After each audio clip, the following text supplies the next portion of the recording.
I'm Sydney, and one day, a few years ago, I was home alone and I took a razor and I cut myself for the first time. I was depressed, and when I cut, I didn't think about how it was affecting me physically, but I was able to forget all the troubles that were happening in my life. It hurt like crazy, but for some reason, I liked the pain. And from that day on, I would cut 3 times a week. As soon as the old cuts would scar, I would add a new one somewhere else. I had cuts along my arms, thighs, and ribs, and had to wear long sleeves and jeans. It all changed one summer when I joined volleyball. I was forced to wear athletic clothes that would show off my scars. And when people would ask me about them, I would lie and say that my cat scratched me. Over time, the girls would think I was weird and make me feel so alone and more depressed. One night, I tried to end my life, but my parents found out, and they found me trying to open the bottle of pills. They forced me to stay home and took me out of volleyball until they thought I'd be safe on my own. Hi, I'm Adrian. I live in a kind of conservative family, one that really runs on older morals. My parents had always expected me to grow up as a star child, one that graduates at the top of his class, that is very popular, and gets a full ride scholarship to college. As a kid, I was pretty close with my family, and I always felt safe at home.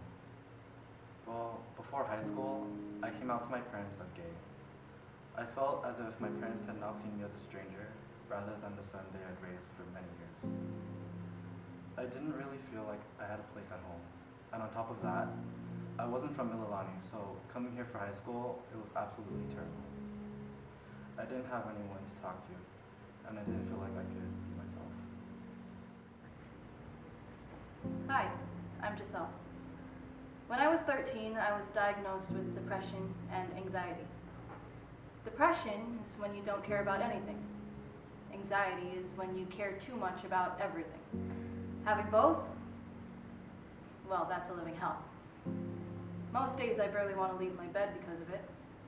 I tried forcing myself to be social and to go out and actually be happy, but at the end of it, I would always go home, lock myself in my room, and cry myself to sleep because it drained me, being around people.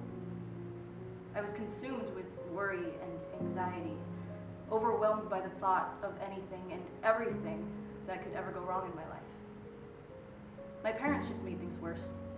They always yelled at me saying that I was lazy or that I was just being moody. Looks like she's starting her rebellious phase early. My dad would always say things like that, as if it were that simple. They looked at me like I was a disease in their home, a patch of darkness in their never-ending sunshine. They made me feel like I was worthless, and for the longest time, I believed them. Hi, my name is Jeff. My name is Jeffrey. I'm 16-year-old, and my family is the first place as the worst family in the world. My parents had me when they were fresh out of college. I was made with 1/3 drugs, 1/3 alcohol, and 1/3 mistake. When I was young, I was dropped, and I was left with my grandparents because they told me that my parents went on a trip. While under their wing, I started to do drugs to forget about my family.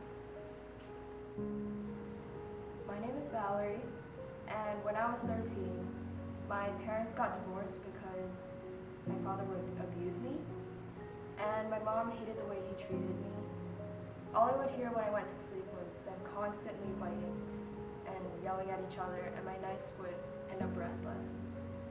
My mom finally decided that it was a good idea for her to divorce him, and I would live with my mom while my dad lived in another country. My mom and I lived in my grandparents' house as she tried to find a job with better pay. Even though my father was out of my life, the bruises he left me was my only memory of him, and I still see his face in my nightmares. my mom finally found a better job and decided it was best for us to move to a new state where we could start fresh. Hi, my name's Jason. At a young age, I was always compared to my older siblings. My parents would always be like, why aren't you as smart as your other sisters? Or, look how your sisters turned out. Why can't you be like them? Having to hear those words from my own parents just changed my whole perspective on what to believe. Hearing that all throughout my childhood, it just shaped me to the person who I want to be, who I strive to be. Not only did that make me frustrated with myself, but in a way motivated myself to become better. I knew that I wouldn't be like my siblings because I'm not them. Though their shadows do haunt me whatever I do, I learned how to take that suffering and transfer that into the person that I want to be. Hi, my name is Casey, and ever since I was little, I've always noticed everyone's strengths except mine because I didn't have any.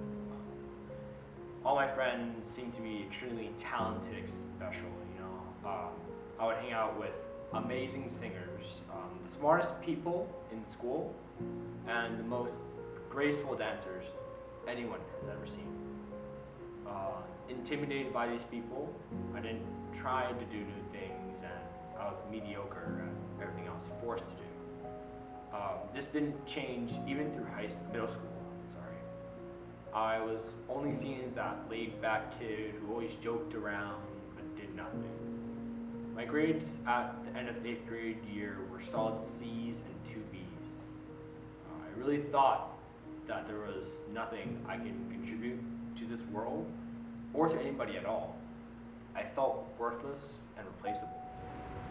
Hi, my name is Raisin. Growing up, I was always around my older siblings. All 3 of them were 7 years older than me. They got into sports, weightlifting, sprinting. They became very fit and top shape. Unlike them, I never had an attraction towards athletic activities, which led to me becoming overweight and in bad shape. I grew up so different from them in a body and shape perspective that they started treating me like I was different too. They would look at me like some sort of beast and occasionally tease me about my size. I tried to get more fit by doing soccer and running, but like the name calling, nothing really changed. I guess to them, teasing me and secluding me wasn't really a big deal, but the attitude and harshness coming from my own siblings and my own blood took a toll on my emotions. I gave up trying to get better and my life spiraled down from there. No one had wanted to talk to me or be my friend because of my weight, and I felt worthless. Hi, my name is Reagan. When I was in 7th grade, I was in an art school. My parents lost their jobs and we ended up having to move. This caused me to have to commute 1 hour to school every day. After my 7th grade year was over, they moved me into a school that was closer to where we lived. My mom told me about a program that they had at the school called Winter Garden. I knew what it was, but I didn't think that I would enjoy it at all. But I went to a couple practices and I ended up having a lot of fun. My dad got a new job in Atlanta, and because of that, he was not able to live with us for a year, which was really hard on my parents. Everyone in some way, for whatever reason, is destined to meet. My dad got a job offer in Hawaii for the federal government. We started looking at places to live and I found Mililani High School. I watched a couple of videos and I was amazed, and now we're here. Even though my family and I went through a tough time, it was fate that brought me to be a part of the Trojan marching band. When I enrolled in marching band, everyone treated me like I was family. I didn't think I could ever be happy again before I joined, and I am extremely glad that I did. I ultimately decided to try my hand in music. This led me to join drumline and eventually marching band, as I am my own person.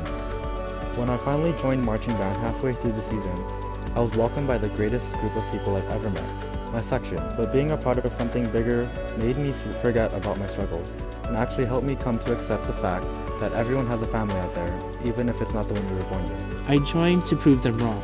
The next month I found a place where I can call home and people that I can call family. I joined marching band and everything changed. I finally felt important, and as a result, my attitude really changed from giving up to constantly trying harder. At my new school, I made a few friends and they're in the color guard. They influenced me to join since it might help me get away from my depression. I didn't necessarily know what to expect. It turns out I actually enjoyed it. I was able to be in a place with people who make me happy. I eventually joined marching band and made a few friends. It made me realize that there will still be people who will care about you, even when no one else will. When I joined marching band, it gave me a purpose and I felt empowered, like I could actually do something with my life. A lot of the problems I face can be fixed through hard work. I still struggle with depression and anxiety, but I don't have to deal with it alone now, and for that, I'm forever grateful.